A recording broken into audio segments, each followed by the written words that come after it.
Assalamualaikum anak-anak, selamat pagi. Apa kabar kalian hari ini? Semoga kalian dalam keadaan sehat ya. Amin. Baik anak-anak, hari ini masih di tema 1, subtema 4 ya, tentang pertumbuhan dan perkembangan tumbuhan. Nah, hari ini kita akan belajar mata pelajaran bahasa Indonesia ya. Nah, tujuan pembelajaran hari ini yaitu siswa dapat mengenal bagian-bagian tumbuhan dan yang kedua, siswa dapat mengenal bagian-bagian bunga. Baik anak-anak, sekarang Ibu akan menjelaskan ya tentang bagian-bagian pada tumbuhan. Perhatikan di sini, bagian-bagiannya itu ada bunga ya. Kalau di tumbuhan ada buah, ada akar, ada batang, dan ada daun. Nah, daun itu bentuknya juga beragam ya. Ada yang bentuknya menjari, melengkung, menyirip, ataupun sejajar. Nanti lebih jelasnya kalian lihat di buku paket ya. Ada di situ penjelasan mengenai daun. Setelah itu, cara berkembang biak tumbuhan. Seperti yang sudah Ibu jelaskan waktu hari Senin ya. Ada yang secara generatif maupun vegetatif. Nah, saat vegetatif pun ada dua. Ada yang alami dan ada buatan. Kalau alami contohnya apa yang kemarin? Itu tunas daun, cocor bebek ya, umbi lapis, umbi akar, dan lain-lain. Sedangkan vegetatif buatan yaitu mencangkok, merunduk, ya, seperti itu. Nah, manfaat tumbuhan. Tumbuhan itu ada berbagai macam manfaatnya ya. Yang pertama, sebagai sumber makanan. Contoh itu kayak daunnya ya, bisa buat makan ya. Lalu obat-obatan. Dan sebagai bahan baku pembangunan rumah, yaitu kayunya ya, bisa sebagai bahan baku. Anak-anak, setelah mendengarkan penjelasan dari Bu Ana tentang bagian tumbuhan, sekarang Ibu akan menjelaskan tentang bagian-bagian bunga. Perhatikan di sini. Ada mahkota, ada kelopak, ada kepala sari, ada benang sari, ada kepala putik, ada tangkai putik, bakal biji, tangkai bunga, dasar bunga ya. Nanti Ibu jelaskan satu persatu ya anak-anak. Baik anak-anak, sekarang Ibu jelaskan ya bagian-bagian bunga. Di sini Ibu menjelaskan 4 bagian bunga. Yang pertama adalah kelopak bunga. Nah, kelopak bunga adalah bagian bunga yang paling luar ya. Biasanya kelopak bunga itu berwarna hijau seperti daun. Ada juga yang berwarna-warni. Perhatikan dari gambar ya.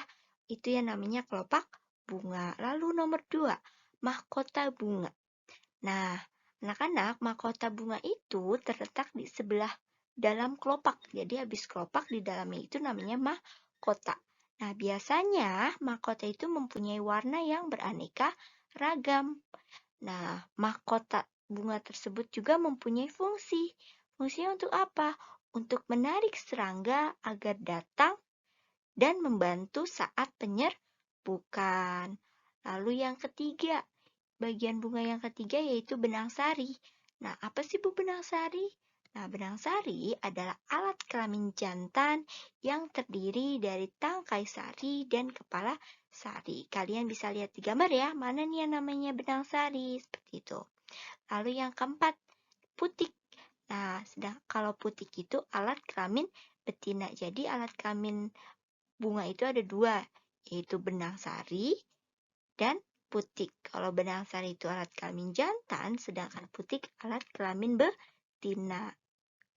Anak-anak, sebelumnya Ibu sudah menjelaskan ya tentang bagian-bagian bunga.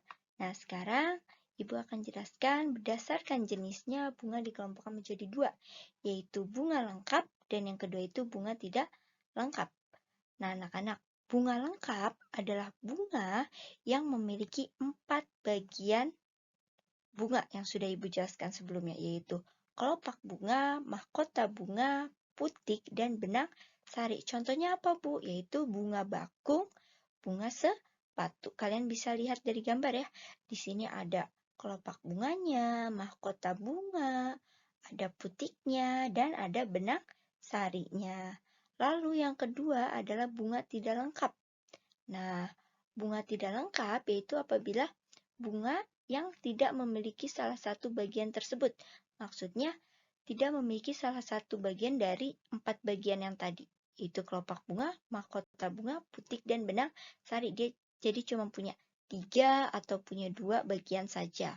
Contohnya itu bunga kamboja dan bunga kelapa. Oke anak-anak, tadi Ibu sudah menjelaskan ya berdasarkan jenisnya. Sekarang berdasarkan kelengkapan kelaminnya, yaitu benang sari dan putik, bunga juga dikelompokkan menjadi 2. Beda ya, kalau tadi itu bunga lengkap dan bunga tidak lengkap. Sekarang berdasarkan kelaminnya ada 2 juga, tapi namanya bunga sempurna dan bunga tidak sempurna. Nah, bunga sempurna adalah bunga yang memiliki benang sari dan putik. Jadi, tadi kan ada apa? Bunga lengkap. Bunga lengkap itu ada 4 bagian. Otomatis bunga lengkap itu termasuk bunga sempurna karena pasti memiliki benang sari dan putik. Nah, di sini Ibu sudah memberikan contohnya, yaitu contohnya bunga mawar ya, bunga matahari. Lalu yang kedua, bunga tidak sempurna. Nah, sama kayak tadi ya. Yang tadi itu bunga tidak lengkap berarti tidak memiliki salah satunya dari keempat bagian. Tapi kalau di sini bunga tidak sempurna berarti bunga yang hanya memiliki salah satu di antaranya. Berarti dia hanya memiliki benang sari saja atau memiliki putik saja. Itu disebut bunga tidak sempurna. Contohnya bunga salak jantan. Berarti dia hanya salah satunya saja ya. Terus bunga salak betina. Jadi hanya salah satunya saja. Seperti itu ya anak-anak. Oke, baik anak-anak. Tadi kalian sudah mendengarkan ya penjelasan dari Ibu Ana tentang bagian-bagian tumbuhan dan bagian-bagian bunga. Oke, sekarang Ibu jelaskan kembali ya tentang bunga nasional suatu negara. Jadi, bunga yang tumbuh di Indonesia itu sangat beraneka ragam ya jenis dan warnanya. Nah, beberapa di antaranya itu menjadi simbol bunga nasional Indonesia. Nah, sebutan lain untuk bunga nasional adalah bunga puspa. Kalian harus ingat nih ya, bunga-bunga tersebut adalah yang disebut bunga puspa. Yang pertama, bunga melati disebut puspa bangsa, nama lainnya ya. Lalu bunga anggrek yaitu puspa pesona, dan bunga Rafflesia arnoldi itu disebut puspa langka. Jadi ada 3, bunga melati, puspa bangsa, bunga anggrek, puspa pesona, dan bunga Rafflesia arnoldi disebut puspa langka. Nah, sekarang kalian perhatikan ya gambar bunga-bunga yang menjadi bunga nasional di negaranya masing-masing. Nah, ini ada latihan soal ya. Kalian kerjakan di rumah, nanti kalian tanya ke bunda, atau tanya ke ayah Anda, dan tanya juga ke kakak kalian ya. Di sini, bunga edelweiss dari mana nih? Nanti tarik garis ya.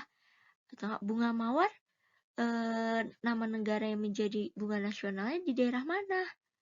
Atau negara mana?